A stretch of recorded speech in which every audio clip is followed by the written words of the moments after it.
আমি চলে আসছি বাড়িতে। আসার পরে প্রথমেই চা বাগানে আসলাম। আসার পরে আমার দাদার সাথে দেখা হয়ে গেল। তো উনি হচ্ছেন এই বাগানের দায়িত্বরত একজন, নাকি কি বলে, বাগাল নাকি? বাগাল। বাগাল বলে, হ্যাঁ বাগাল। তো কি অবস্থা দাদা, ভালো আছেন? ডিউটি কয়টা থেকে কয়টা পর্যন্ত চলে?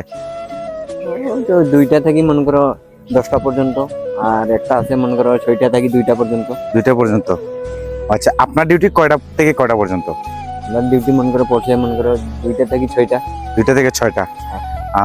মাসে মাসে বেতন নাকি সাপ্তাহিক বেতন? সাপ্তাহিক বেতন কত?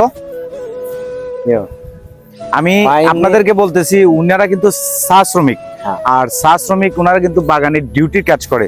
তো উনার মুখে শুনেন উনারা বেতন কত পায়। কত? 1400 টাকা পাই 1400 সপ্তাহে। সপ্তাহে। আর কিছু আছে এটার সাথে? এটার সাথে আছে রেশন আছে। রেশন আছে না? ও ওদিকে কত টাকা আসে আনুমানিক? এটা মনে করো এমনি দিয়ে মনে করো কেজি মনে করো 2 টাকা 2 টাকা। ও আচ্ছা, রেশন। তা সব মিলিয়ে কত পড়ে মানে সপ্তাহে এমনি রেশন সহ? রেশন সহ মনে করো 1500 পড়ে। 1500 পড়ে। তো এই যে একজন শ্রমিক 1500 টাকা, মানে এক সপ্তাহ কাজ করে 1500 টাকা পায়, সেটা দিয়ে কি সংসার চলে? অসম্ভব। চলে?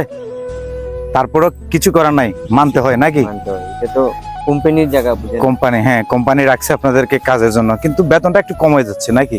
আর একটু বাড়ায় দিলে কিন্তু ভালো মতো চলতে পারতেন, ঠিক আছে না? তো ওনাদের আসলে যারা চা শ্রমিক আছে তাদের কিন্তু আসলেই অনেক কষ্টের জীবন। হ্যাঁ। আসলে ওনারা ঠিক মতো কিন্তু ন্যায্য বেতনটা পায় না।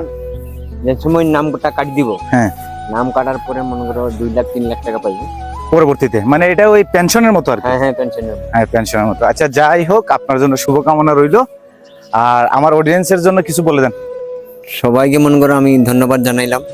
হ্যাঁ। এটাই মনে করো শুক্রিয়া। শুক্রিয়া নাকি? হ্যাঁ। তো ভালো থাকবেন সবাই, সুস্থ থাকবেন। হ্যাঁ। আল্লাহ হাফেজ। হ্যাঁ।